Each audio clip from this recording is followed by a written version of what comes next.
Hello, welcome to Health Alert. I'm Pam Butler. Today we're going to talk about substance abuse, and joining me is Eric Rowland. He's a reentry coordinator and substance abuse counselor with Youth Services of Tulsa. Welcome to the program. Hello. Now, you've been here many times before, but it's been Yes. a little while. So what we're going to do is start by giving people like an update on substance abuse. How are we doing as a nation? Is it on the decline? Is it increasing? What age groups seem to be struggling with it? Tell us a little bit about that. Sure. What we're seeing now is an increase in the first-time use of marijuana, and prescription drug abuse is at an all-time high. We were trending down in the use of marijuana in the early 2000s. More and more adolescents were viewing marijuana as a dangerous drug. About 5 years ago, that trend started to change, and we're seeing an increase in use. Now, when we see the increase, are we talking about kids as young as 12, 13, or does it tend to be an older teenage population? Like, what's the age range? The age range of those statistics are from 12 to 18. Okay. When you say prescription drugs, is that hitting more that population, or are you seeing it in older adults as well that are abusing prescription drugs, or how does that look? Certainly prescription drug abuse runs across all ages, but the fastest growing age group is between 12 and 18. And the demographic shows that females are on the rise faster than males. Really? Now, before we get to some specifics of the drugs, why? I mean, why are we starting to see this increase? Is it because kids seem to be exposed to more pressures or expectations, or exactly what? Well, one of the contributing factors is the accessibility of prescription drugs. The most commonly abused prescription drug now is Loratabs or painkillers, and they seem to be available in most homes today. So they remove them from their parents' homes and then bring those drugs to school. Okay. Now, we will talk about, too, what we can do to sort of help protect our kids. Sure. So looking at this alarming fact that between 12 and 18 we're starting to see a trending up of drugs, what are some of the latest drugs out there that we need to be aware of? I know you started talking about marijuana use has increased. Tell us a little bit about the marijuanas, and is it the type that people are growing, or what's happening there? Well, there's a new synthetic marijuana that's on the market, as well as other synthetic drugs, and I think as time goes by, we're going to see that market increase in the man-made chemicals and substances that are abused. And then with college-age students, what we're seeing is the use of what's called smart drugs, or cognitive-enhancing drugs. Okay. Now, when you say synthetic marijuana, I mean, is this a controlled substance that you would, like with other marijuanas, like prescriptive things, if it's going to be legalized, or can you just go get it from what they call head shops, or how do you access this synthetic? Well, the government has declared it a controlled substance. Okay. The issue lies in how it's marketed. To kind of circumvent the laws, it's marketed as an incense or a potpourri, and it's labeled not for human consumption. So it's not illegal to sell the substance. So, you know, people are going into these head shops or their local gas station and purchasing these incense packages and then taking them home and smoking it like they would marijuana.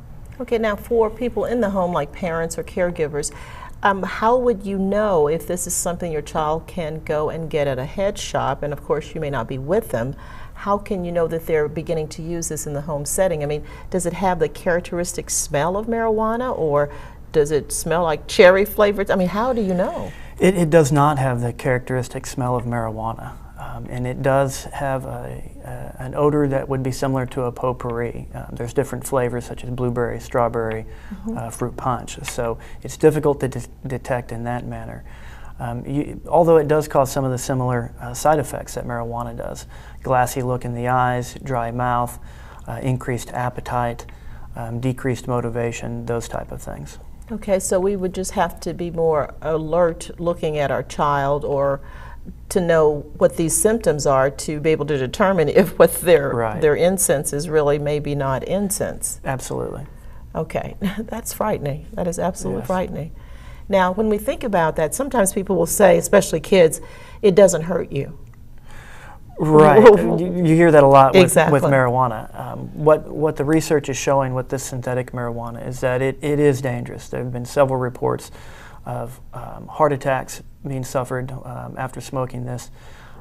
Here in Oklahoma, there's been a stroke victim and several seizure victims after smoking this substance. Now, do you tend to see that like with first-time use? Because again, sometimes people will say, well, those are people that have been on it for a long time, that if you just use it every now and then, or surely you couldn't get those kinds of side effects from it. But is that not true? Correct. That is not true. The first-time use can be dangerous and deadly. The problem with these substances is that they're not regulated, so the concentration levels of the chemicals vary from package to package and manufacturer to manufacturer. Okay, now do they have any kind of warning labels on them, especially if you're buying these in head shops as incense? Is there anything on there that would be a warning label, even a parent could look at that, that tells you something that would give you a reason for alarm versus your regular smelling incense? Sure. It is labeled not for human consumption, but as far as for the potential of abuse, there is no warning on that package. That makes it even harder to try to detect. Sure. Okay, now when we think then about marijuana, are kids really getting more of the synthetic type, or do we still find kids that are growing it or getting in these other ways, or is that really kind of passé? This is more of the new wave. It is the new wave, and for a couple of reasons. One, the easy access at the local gas station or the head shop, and two, that up until recently, it has not been able to be detected in urine tests. So to replace marijuana, if the parent is drug testing the adolescent at home, or if the adolescent has to pass a drug test at school for athletics, they could switch to this synthetic marijuana and then pass their urinalysis. Okay, now you said used to, so are there some more sophisticated tests that are on the marketplace now that can pick this up? Yes, the labs have caught up with the technology and they're able to detect the metabolites from the use of this substance. But you have to specifically request that test when you go to the testing lab. Okay, for synthetic marijuana. Yes. Now, are there any over-the-counter testing kits, for all kinds of things? Sometimes there are over-the-counters that can pick up certain things to give you some indication of if it's positive or negative. Is there anything like that available? I have not seen it. It doesn't mean that it's not out there. The best advice would be to contact a drug testing facility and ask them, and they could direct you to a source for that home test. Okay, well, what we're going to do is take a really quick break, Eric, and come back, and I want to get into prescription drugs because those are all around. Right. Okay? Yeah. Please stay with us. We'll be right back.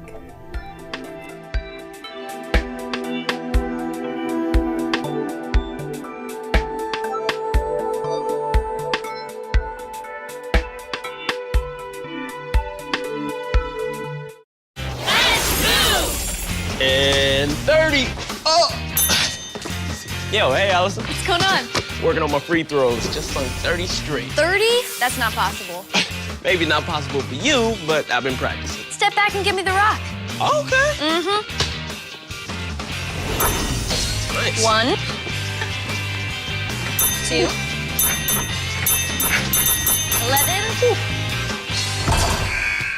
11. You know it's harder when people are watching? Hey, 11's not that bad. All you need are a few pointers. Thank you. Are you a free throw expert? Well, no, not really, but I do know excellent teamwork when I see it. It's so much easier to get active and live healthier when your friends are there to motivate you with a little friendly competition. Now let's get this game started. Oh, she's going for the hook shot. Hook shot. Oh, that's what I'm talking about. America. Let's get healthy together. Welcome back. To continue our discussion on substance abuse, joining me again is Eric Rowland. He's a reentry coordinator and substance abuse counselor for Youth Services of Tulsa. Let's jump in. I know we're on our break, and I kind of want to switch before I get to prescription drugs and talk about what we mentioned on the break. There's another synthetic you mentioned. Yes. What is that? It is mefedrone, and it's a synthetic methamphetamine, and it's being marketed as bath salts or plant food. That is unbelievable. Yes.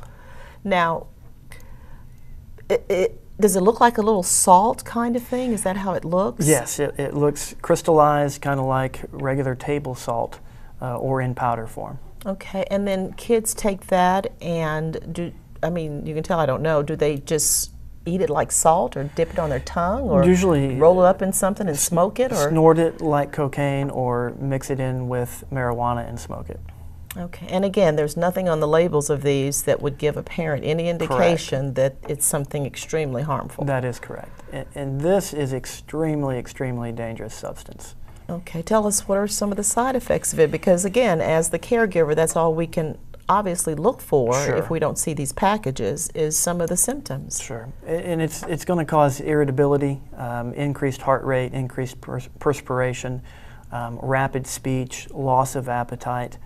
And what makes it dangerous is it's a vasoconstrictor, similar to cocaine, which means it's going to constrict the blood flow.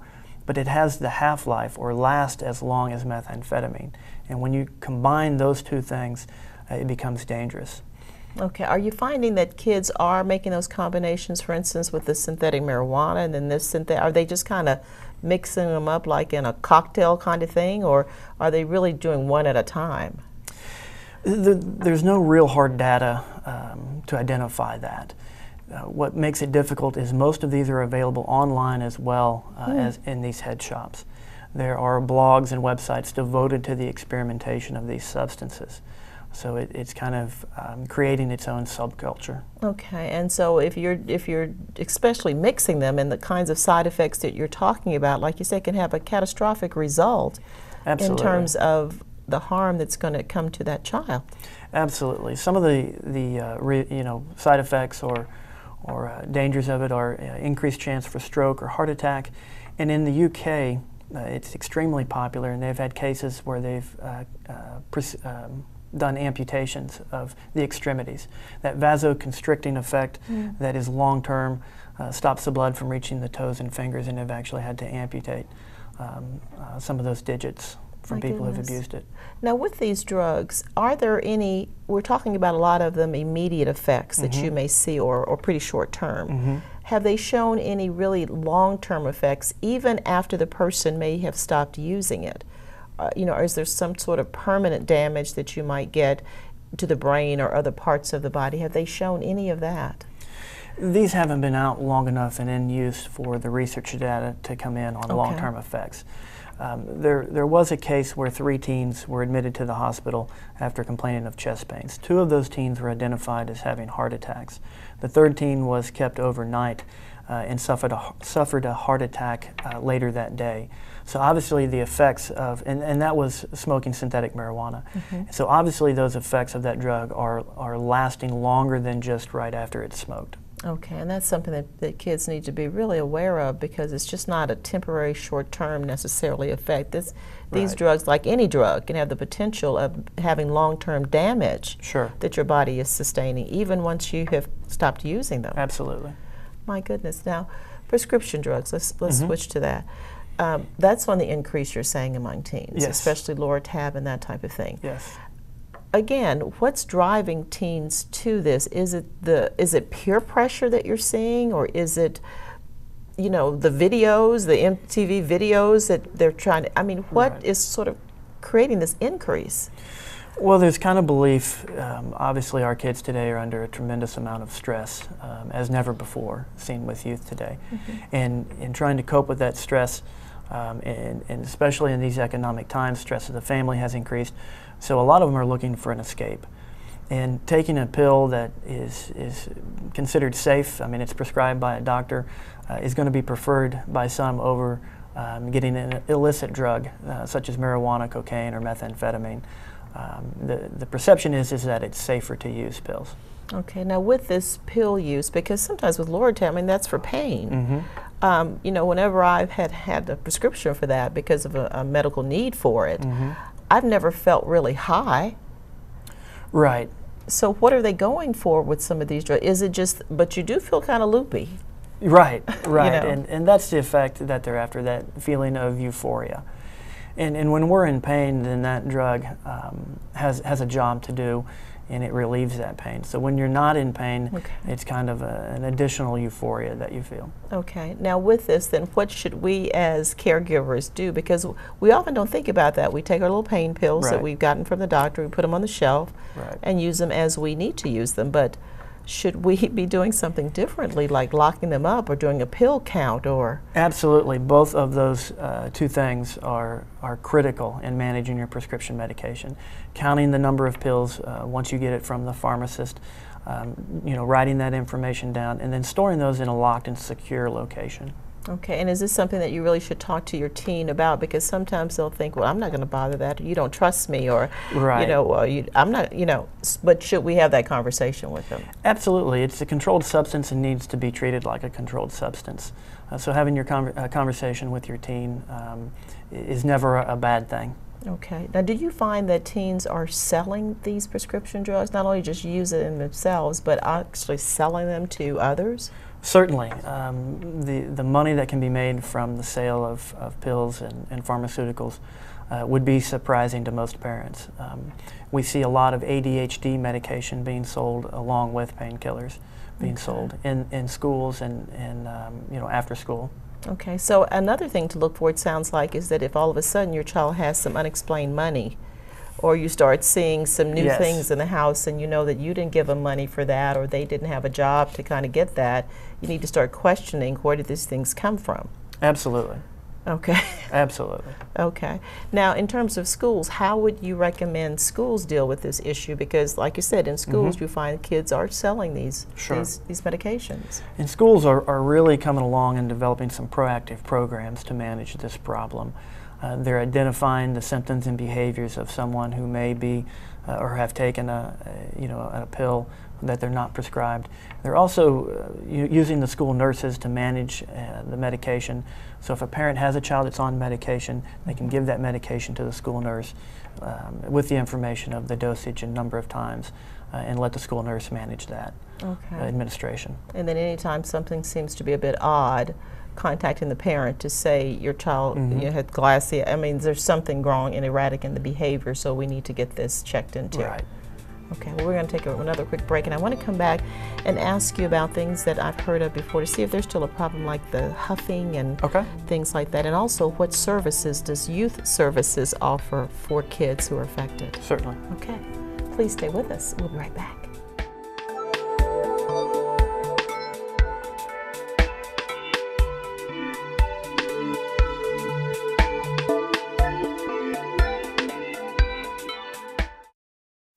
In 1977, an 8-year-old boy picked up the game of golf from his father. The odds of that same boy then making it to the US and European pro golf tours, 1 in 7 million. The odds of the Big Easy winning the US Open twice, 1 in 1.2 billion. The odds of him having a child diagnosed with autism, 1 in 110. Ernie Els encourages you to learn the signs at autismspeaks.org.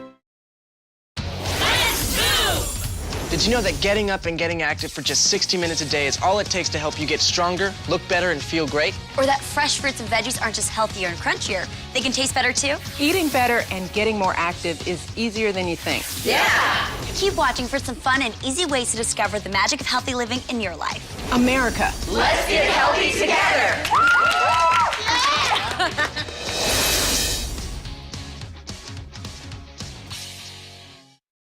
Welcome back. To complete our discussion talking about substance abuse, joining me again is Eric Rowland. He's a reentry coordinator and substance abuse counselor for Youth Services of Tulsa. Let's jump in. Now, before I get to the huffing part, we mentioned that in our first segment, a little bit about smart drugs, but didn't go into it. Yes. Tell us about these smart drugs. Okay, smart drugs is a group of drugs known as nootropics. And nootropics are cognitive enhancers. So it's a drug that makes available an increased supply of hormones, enzymes, and neurotransmitters to increase cognitive function. Okay, so does that mean the person, it's called smart drug, but does that mean the person feels like they're more with it, or that they kind of pick up on things a lot faster, or they're having visions, or that they can fly? I mean, what is that doing for them? What it's believed to do is increase the ability to learn, increase the ability to retrieve information that you've learned in the past. So that would be, sounds like a good thing. The jury's still out on that, and that's why it may be dangerous. The research is conflicting. there seems to be an increase in learning and an increase in memory. However, as we know from previous research, just having an increase in cognition doesn't make the whole person well. So we know that cognition is tied to mood, and we're not sure how these drugs are going to relate and react with a person's mood once their usage stops. Okay, now with these drugs, are these drugs that are over the counter or prescriptive? Like how do you get these? How are kids getting these drugs? The most common one that's prescribed, there's two of them, modafinil and racetam. Okay. And they're used to treat seizures, Parkinson's, dementia, victims of concussions, to restore cognitive function. So some of these are prescribed, and some of them are available online through the internet. Okay, sort of like the bath salts and the incense disguised as other kinds of things. Yes. And the kids are picking up on that. Yes. My goodness gracious. And so, like you said, the jury's still out on that. So in terms of a parent or a school personnel working with a child who may be using these drugs, what do you look for? All of a sudden they start getting better grades? I mean, what do you look for? Well, that's a difficult question to answer. Okay. Certainly a significant change in grades without a significant change in study habits may be an indicator. Okay, that's a very good point. Before I also get to huffing, let me ask you this question, because a couple of years ago when we did a program looking at this, we looked at alcohol abuse. Yes. And there was a flip-flop shoe that had a little opening to it on the base of the shoe where you could put liquids in. Right. And kids were putting alcohol and things in and transporting it around, of course, and taking it into places because nobody would look at your flip-flop. And if they did, it would just look like it's a clear jelly-like substance in a way. Right. Is that still something that we're seeing, or has that pretty much diminished? No, there's still a market for covert containers to carry alcohol. Unfortunately, now they make undergarments that have pouches to place alcohol in. There's still the shoe bottle out there, if you will. And some of them are simply buying clear alcohol, such as vodka or grain alcohol, and placing it in a water bottle. And transporting that around, because it's tough to detect unless you can smell the odor of alcohol. Okay, so we really need to pay attention to that, especially if you have a child who didn't appear to be an avid water drinker and all of a sudden they're carrying these bottles of water all the time. Sure. My goodness gracious. Yeah, taking a sniff of that or asking for a drink of that, as well as there's been some mistakes at a few local eateries and across the nation where some younger children are being served alcohol by accident. So take a drink of what's being served to your child and just verify that there's no alcohol in it. Good point. Now, huffing. Yes. Tell me a little bit about huffing. Explain to us what is it, and is it still a current phenomenon? And then, of course, get into the kinds of things that are being huffed. Okay. So what is huffing? Huffing is the concentrated inhalation of what's called a heavy gas. And those are things such as propane, freon, nitrates, gasoline, solvents such as model glue, propellants that can be found in deodorant sprays or air duster. That causes a sense of euphoria, and actually it's an oxygen deprivation in the brain. Which can cause brain damage. Absolutely. And brain cells don't regenerate, so you're getting death of brain cells.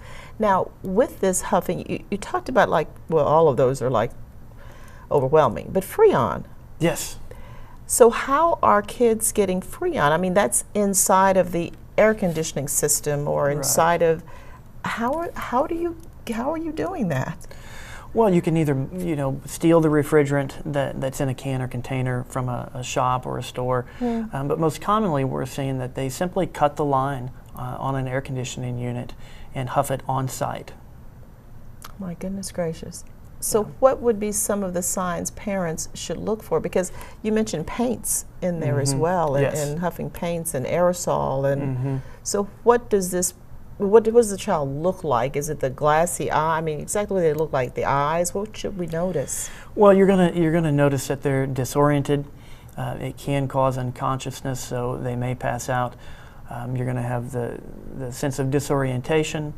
They're usually agitated once the effects wear off, groggy, severe headache, nausea, vomiting, those type of symptoms. And one of the severe dangers of huffing is those heavy gases interrupt the electrical signals in the brain, specifically the ones that have to do with the cardiovascular system. So they can disrupt that electrical signal to the heart, and it can cause cardiac arrest.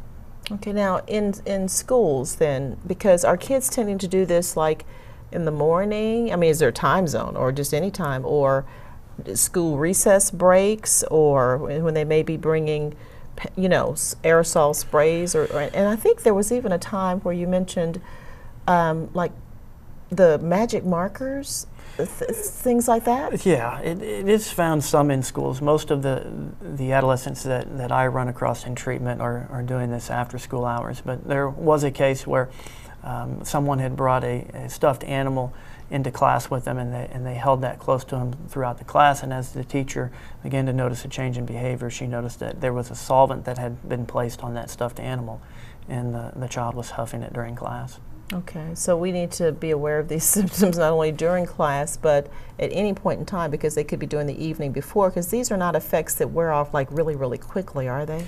It is fairly quickly. 15 to 20 minutes, okay. You know, is about the half-life of it before you'll see them, you know, reuse the substance. Okay, that's dangerous. Okay, in our last couple minutes here, tell us about youth services in terms of what do you offer for kids who either you're trying to prevent, if a parent's concerned, or someone who is involved?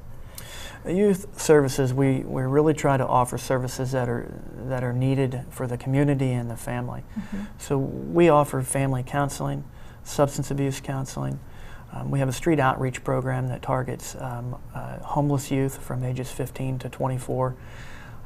We have programs that combine community efforts with the court system, such as our First Offenders program.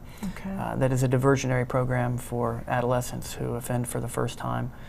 We also operate the CIC Center in Tulsa that provides a centralized booking area for juveniles who are arrested in Tulsa and surrounding communities. Okay, and people in their own communities can look for services such as yours. There may not be a youth services, but there's probably some organization within their communities that have outreach programs for families and youth. Absolutely. We have an office in Broken Arrow and Owasso and Glenpool as well. Okay, thank you so much for You're joining welcome. me, and thank you for all your work. You're welcome. Well, that's our show. For Health Alert, I'm Pam Butler. I'd love to hear your questions, comments, or suggestions for future shows. Please write me at Health Alert USA, P.O. Box 50913, Tulsa, Oklahoma 74150. Or if you're on the email trail, please email me at healthalertusa@gmail.com. And also visit me on YouTube at youtube.com/Health Alert USA. And remember, pay attention to the youth in your environment, not only just your child, but everybody's child, and make sure that they're safe and get the help and direction and guidance that they need. Take care, and don't forget to be nosy.